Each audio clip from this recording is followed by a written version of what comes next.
ये सवाल तो आपको पक्का पता होना ही चाहिए if you are going to take an interview as a Java developer in a big MNC company. ये काफी बार पूछा जाता है ये question, and the question is what is the difference between path variable and request param annotation in Spring Boot। तो वो समझते हैं क्या होगा इसका answer. Path variable annotation is used to extract values from the URI path. It is typically used in RESTful web services to access specific resources based on their ID or any other attribute in the URI. For example, यहाँ पे आप देख सकते हो हम एक gate mapping एक gate request पास कर रहे हैं जिसके अंदर हमारा पाथ है स्लैश यूजर स्लैश आईडी। तो आईडी बेस्ड हम डेटा या फिर वैल्यूज एक्सट्रैक्ट करेंगे। तो ये मेथड जब कॉल होगा तो इसकी बॉडी में हम क्या पास कर रहे हैं, at the rate path variable and ID.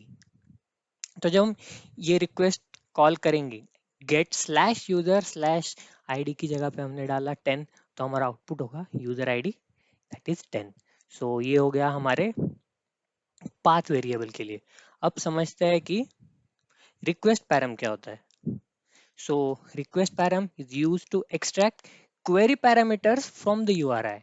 यहाँ पे हम क्या कर रहे थे, we were in path variable, we were extracting values using their id or any other attribute. In this request param is used to extract query parameters from the URI. It is typically used to pass optimal parameters to method such as filtering or sorting option in a request।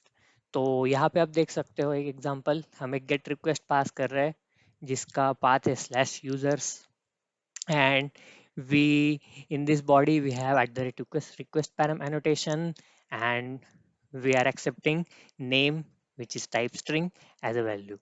and जब हम ये get map request call करेंगे इस तरीके से कुछ get slash user slash question mark name, and name हमें इस बार चाहिए जॉन। तो हमारे आउटपुट में प्रिंट होगा यूजर नेम जॉन। सो ये डिफरेंस आपको पता होना चाहिए। If you have any doubts in this, let me know in the comments, and please subscribe for more such helpful Java interview questions. Thank you.